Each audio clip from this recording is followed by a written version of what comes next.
Another weekend, another gala. Kaya samahan niyo kami mamasyal at magpalamig sa probinsya ng Baguio. Ride and chill sa biyahe ng buhay, palayo sa stress, kalmado ang damdamin. Ride and chill, kalikasan ang kasama, malayo sa Good morning guys! Samahan nyo kami ngayon sa biyahe namin dahil ngayong araw pupunta tayo sa Baguio! pang umaga, tahimik ang paligid, bitbit ang bag, may ngiti. Ay, top cover muna kami kasi yung CR break. Dito na kami sa Marcos Highway. Dapat mag-Cannon Road kami kaso hindi tinuro ni Waze eh. Lagpas na kami dito sa Cannon Road eh. Dadaan sana kami sa Lion's Head kaya pauwi na lang. Dito sila tita. Ang poging driver. CR break muna kami. Palayo sa stress, kalmado ang damdamin. Sila guys. Ride and chill, kalikasan. Ay guys, nandito na kami sa pag-stayan namin sa may Queen of Angels Road dito sa Baguio City. Ito yung tutuloyan namin. Bahay. Tuturo ko kayo dito sa tutuloyan namin guys. Ito, ang ganda ng finish wood. Tapos may kwarto dito. Dito kami sa taas. Wait lang guys. Kami sa taas stay. May sala dito. May bed na isa. Tapos may 3 room. Dito yung CR nila. May heater din. Tapos dito kami. Say hi! Sila kayo may room namin. Si Ate Bill. Ito isang room. Yun, double deck dito sa isa. Tapos may CR din dito. Ito, may heater din. Bali, dalawang CR guys. Dalawang CR. Diba, dito na kami papesto. Dalawa lang na kami ni Mrs. Tapos, iba dito, mga binata. Dito na lang sila alay.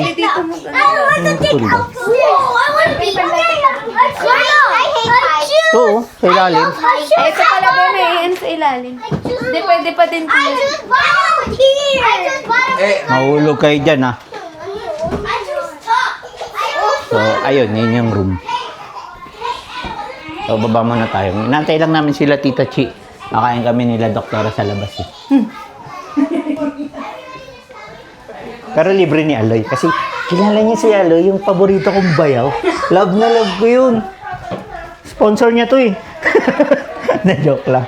So guys, nandito na tayo sa may strawberry farm. So tara, baba muna tayo, tapos libot tayo. Dito yung malaking strawberry.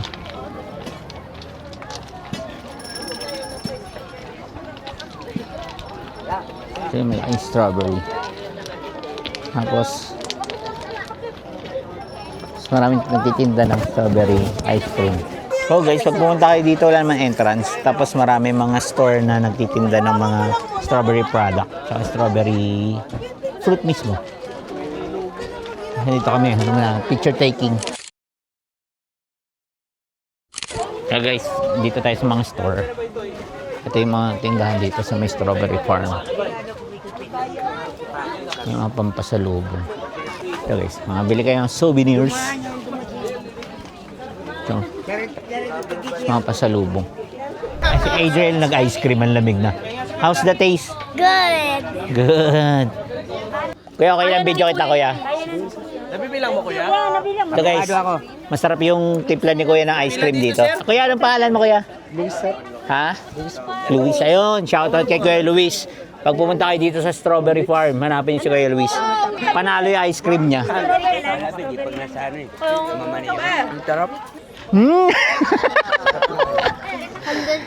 Tikman natin yung ice cream ni Kuya Luis. Hanapin niyo si Kuya Luis dito sa strawberry farm. Sarap ang kanyang ice cream. Ito pala si Tita Chi. Hi. Ayan. Ang ice cream ni Kuya Luis. Mix na ninyo yun. Ang sarap. Legit guys, may Ito dito may beets and strawberry. Hanapin niyo si Kuya Luis, pagpunta niyo dito. Ride and chill sa biyahe ng buhay. Palayo sa stress, kalmado ang damdamin. Ride and chill, kalikasan ang kasama. Malayo sa ingay, kapayapaan at saya. Sa bawat liko, may bagong pag-asa. Bawat kalsada, may bagong simula. Sa pag-uwi, may kislap sa ngiti. Payap So guys, pag mag-strawberry picking kayo, may bayad yata dito ng environmental fee. Dito. May bayad na environmental fee per head. 20 lang naman. So, punta na tayo sa next destination natin. So guys, nandito na kami sa may Burnham Park. May ano dito, may bagong pay parking. Maganda yung ano, facility. Malaking parking nila. Tapat lang to ng Burnham Park dun sa may bike area. Ayun. Kaya tara, punta tayo Burnham Park. Paglalaroin namin yung mga bata para mapagod. Ito yung rate nila sa parking, oh. Okay. Allowed naman mag-parking sa gilid kaso kung may bakante lang. Mas okay na rin dun. Safe yung sasakyan. Oo. Nga ba? Okay nga yun, nalaglagay ng Oo. parking. Good thinking. O baka Mon, pedestrian say hi ka, Mon. Ang bagong addition sa ating vlog. Magbabike sila para mapagod. Ikaw, net. Kala parking lang. 30 minutes. Magkano rate, kuya? Nakapatan. 150, 30 minutes. Si Daddy. Sinabot yan. Try mo nga lang. Extend natin yung paa mo, Adrian. Hindi abot. Kuya, kasya mo sa salim. Hindi mo abot. Ipunta na tayong pwesto daw, guys. Yung kakainan natin. Pika-pika lang. Yung dikit-dikit yung kamay. Dito tayo magtatagal sa Burnham Park. Sa ating first day dito sa Baguio. Meron pala dito, guys, mga ano, bilihan ng pasalubong tsaka makainan. Ayan o. Dried strawberry. Mga ganito. Sarong bulaklak. Shawarma. Ito, guys. So, may Burnham Park lang to. Din dito, guys. Mas may shawarma ulit dito. May milk tea. Tsaka fresh juice. Okay. Takoyaki. Nire-renovate yung ano, lake dito sa Burnham. Magpipika-pika muna kami. So may mga ano rin dito, pampasalubong. May mga ano. Okay lang tayo video, titingin lang po ako. Ube jam. Ano to, te? Parang ube halaya siya. Jam talaga. Oo, yung may ano. Okay, so. Dalawa na po. Para sa ating day 2, pupunta tayo ng Atok Benguet para masaksihan ang nagagandahang bulaklak sa Northern Blossom Flower Farm. Kaya ride lang, sige biyahe lang. Hanap ko'y ginhawa at katahimikan. Good morning, guys. Nandito tayo sa may Northern Garden Blossom sa Atok Benguet. Ayun. Yung first time namin dito. Grabe yung ano. Grabe pala yung daan dito. Pero ang ganda. Solid yung ano, view on the way. You know. Ayun. So, nauna na sila dun. Kasi yung parking, doon kami sa taas nakapag-park. Guys, pasok na tayo dito sa Northern Blossom. Healthcare. Dito, ano, ginagaya ako PRC. Parang may order. Dito entrance. Kami po. May orientation. May orientation pa pala.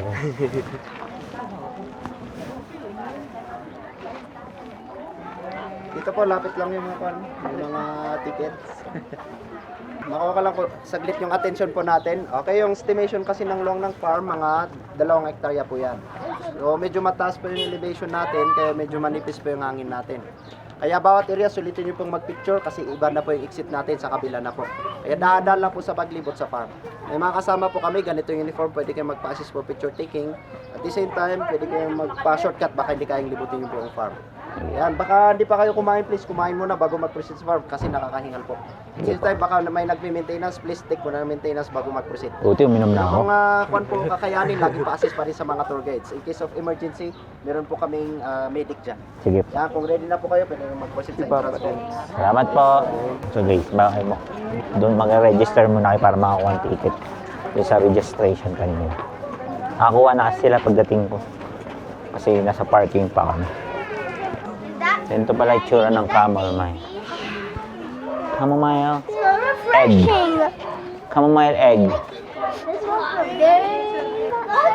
Sige, paglabas niyo, puro flower.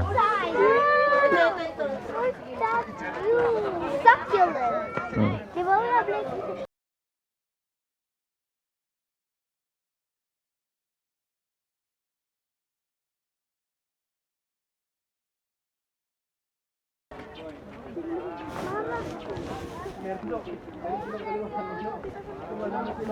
Ito tayo sa loob. Ang maganda yung kulay ng flower dito. Wait lang.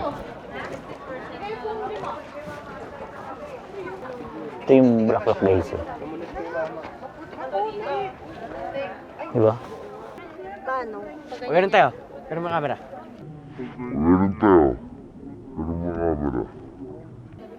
Ganito? Sorry na.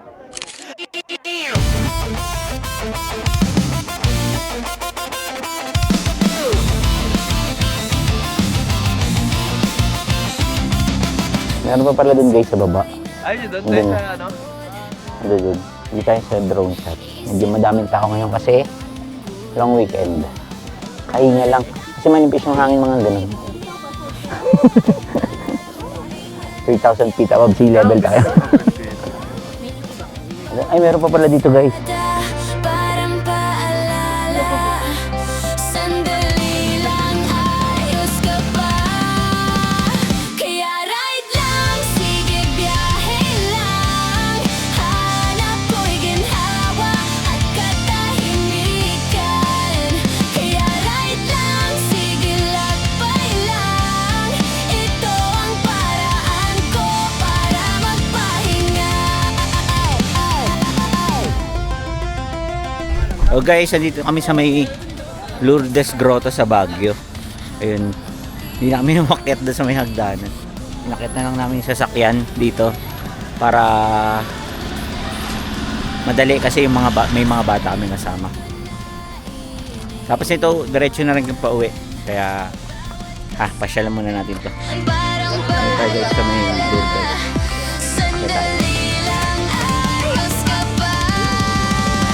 Kaya ride lang, sige biyahe lang. Hanap ko'y ginhawa at katahimikan. Kaya ride lang, sige lakbay lang. Ito ang paraan ko para magpahinga. At sa dulo ng daan, may saya kahit sandali. Malaya na.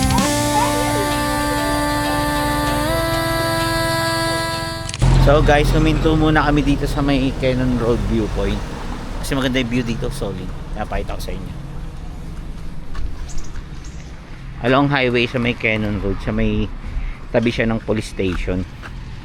Napakita ko sa inyo.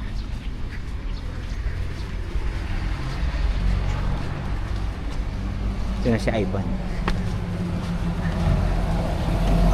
Hi! Nauna sila. Same view. Hindi.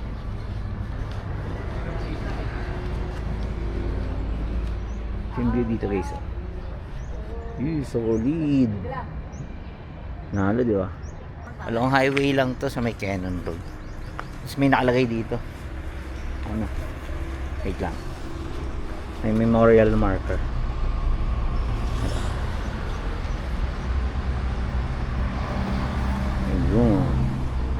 tara, dali na tayo sa biyahe natin.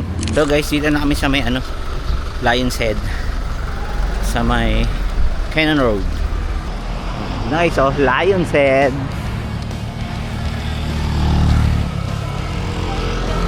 Maraming humihintong tourist. Parang pa-picture. Tapos may mga souvenir shop kayo magagaanan. May ngiti sa labi, susi sa kotse, sabay pindot sa radyo. Lumayo sa gulo, huminga na muna tayo. Bawat metro ng kalsada nawawala ang problema. Magandang mga tanaw. Okay guys, dito na namin tatapusin ang aming vlog. Kita kayo ulit sa susunod na biyahe. Bye! Malayo sa stress, kalmado ang damdamin. Ride and chill, kalikasan ang kasama. Malayo sa ingay, kapayapaan at saya. May kape sa dashboard, kahit sakto lang ang baon. Dahan-dahan lang sa biyahe, ramdam na